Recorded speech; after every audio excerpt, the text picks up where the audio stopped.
сурап жатабыз. Анткени биздин Кыргызстандан алган договорубуз бул жерге жараксыз болуп калды дагы. Ортодо айырма чыгып, биз бул жерде жумуш берүүчүлөрдүн ортосунда пикир келишпестик пайда болду. Ошондуктан биз кайрылып жатабыз. Кыргызстан консулдугуна, Кыргызстан жарандарына жардамыңарды берүүңөрдү суранабыз. Ушул маселени чечип берсеңер. Ошол бул жерде азыр айтылган сөздүн негизгиси, биз бүгүн эртең менен Бишкектен Шереметьево аэропортуна 40 адам учуп келдик. 40 адам учуп келип, бул жерде Matrix деген фирманын өкүлү бизди тосуп алды.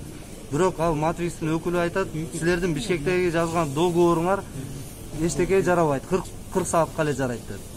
Анан Бишкектеги договор менен 40 адамдын келгенин себеби бизге кандай деп айтылган? Ар бир коробкага 2 сом 70 тыйындан төлөнөт.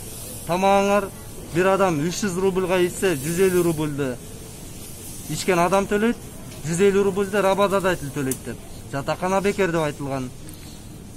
Рабочий график 5-2 8 саат иштейсиңер деген.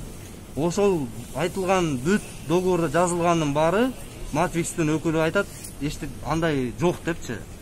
İşlesеңер 1 рубль 40 тыйынга иштегиле дейт. Жатакананы өзүңөр төлөгүлө, тамагыңарды өзүңөр төлөгүлө. 12 саат иштейсиңер, 6-1 график менен дейт. Анан биз бул жерде азыр 40 адам чогулуп отказ берип, эртеден бери аэропортуна чогулуп отурабыз. Ушул биздин Москвадагы Кыргызстандын өкүлчүлүгүнөн жардам сурайбыз, ушул көйгөйүбүздү чечип берсиндер. Мына ушулар.